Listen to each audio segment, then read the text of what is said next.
I never thought I would be the kind of woman to betray my vows. I used to believe that love and loyalty were all a marriage needed to survive. But I was wrong.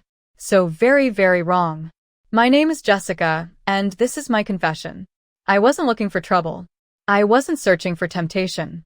But sometimes, it finds you anyway. And when it does, it doesn't come with warning signs. It comes disguised as everything you never knew you were missing. And for me, temptation had a name, Cain. Before we go further, if you've ever found yourself questioning the choices you've made, if you've ever wondered what it's like to stand at the edge of something dangerous, stay with me. And don't forget to like and subscribe because trust me, this story is just getting started. I met Jeffrey when I was 22. He was sweet, dependable, the kind of man you marry when you want a life, without drama. He had a steady job, a quiet personality, and a love that was safe. Maybe that was the problem, it was too safe. At first, I thought that was what I needed. Stability. Security. A man who wouldn't break my heart. So when Jeffrey proposed, I said yes. I didn't feel fireworks, but I told myself that real love isn't about excitement. It's about commitment. I should have known better. 3 years into our marriage, I realized something was missing. The way Jeffrey held me felt routine. The way he kissed me was careful, like a man who had already won the prize and stopped competing. There was no fire, no hunger, no spark. I told myself it didn't matter. I told myself passion fades in every marriage. I told myself love was enough. Until he walked in. The first time I met Cain, I understood what danger looked like. He was Jeffrey's older brother, but they were nothing alike. Where Jeffrey was gentle, Cain was dominant. Where Jeffrey was soft-spoken, Cain spoke with confidence that made people stop and listen. And when he looked at me, really looked at me, I felt something I had never felt before. It wasn't just attraction, it was awareness. Like he saw me in a way Jeffrey never did. Like he knew the kind of woman I could be, the kind that burns for something more. It started with small things. A conversation at a family gathering that lasted longer than it should have. A glance across the room that lingered too long. Cain made me laugh in a way Jeffrey never did. He had a way of making me feel alive, like I was more than just a wife, more than just a woman who folded laundry and planned dinners. One night, after Jeffrey had gone to bed early, Cain and I stayed up talking. Just talking. But when his hand brushed against mine, something inside me ignited. I should have pulled away. I should have walked away. But I didn't. And that was the moment I knew. I was in trouble. Because Cain was the better man in every way that mattered. And I wasn't sure I could resist him. I tried to forget the way his hand felt against mine. I tried to convince myself that it was nothing. Just a meaningless touch, an accidental brush of skin in the middle of a conversation that had gone on too long. But it wasn't nothing. Because that night, as I lay in bed beside Jeffrey, his steady breathing filling the silence, all I could think about was Cain.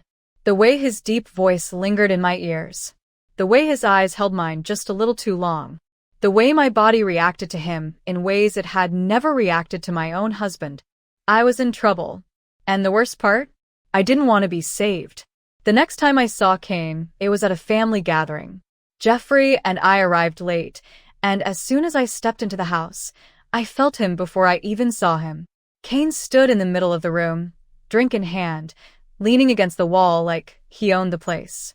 He wasn't the tallest man there, nor the loudest, but he had a presence that drew attention effortlessly. Women flocked to him, laughing a little too hard at his jokes, touching his arm when they spoke. I hated them for it, because even though I had no right, I wanted him. I had no claim over him, but the jealousy burned in my stomach like a sickness. And when his eyes finally landed on me, I knew he could see it. He smirked. He knew. Dinner was a blur. Conversations, laughter, the clinking of glasses. But the only thing I could focus on was Cain. How he sat across from me at the table, his gaze flickering to my lips when I spoke. How his voice deepened when he answered my questions. How his hand brushed mine again when he reached for the same dish. A spark. A warning. A test. And I failed. Because I didn't pull away. After dinner, people started moving outside, gathering around the fire pit. Jeffrey was deep in conversation with his father, completely unaware of the way his brother's eyes had been devouring me all night. And then Cain leaned in, his breath warm against my ear. "Step outside with me." It wasn't a request. It was a challenge. My heart pounded as I stood up, pretending like it was the most natural thing in the world. Like I wasn't about to do something dangerous. But the second I stepped outside, the air thick with summer heat, I knew there was no turning back. Cain followed me, stopping just behind me as I leaned against the railing. We stood there in silence, the hum of conversation from inside fading into the background. And then, "You think I don't see it?" His voice was smooth, confident. "The way you look at me?" I exhaled sharply, my pulse hammering in my throat. "Cain, don't lie to me, Jessica." He moved closer, his body just inches from mine. The heat of him, the scent of his cologne, the pure presence of him, it was overwhelming. "Tell me you haven't thought about it." His voice was low, teasing. "Tell me you don't wonder what it would feel like." I swallowed hard. This was wrong. I knew it was wrong. But I still didn't move away. Because the truth was, I had thought about it. Over and over again. And when his fingers brushed against my waist. Gentle, testing, waiting for me to stop him, I didn't. I should have walked away. I should have run. Instead, I turned to face him. And when his hand cupped my face, his thumb brushing over my lips, I let him. Cain didn't kiss me that night. He could have. I think we both knew it. But he didn't. Because this wasn't about rushing. This was about the slow burn. The kind that consumes you. The kind that ruins you. The kind that makes you forget about everything else. And as I stood there, breathless, knowing I was standing on the edge of something dangerous, something I could never take back, I wanted more, even if it destroyed me. I used to think that guilt was the worst part of betrayal. That shame would be the heaviest thing to carry. I was wrong. The worst part?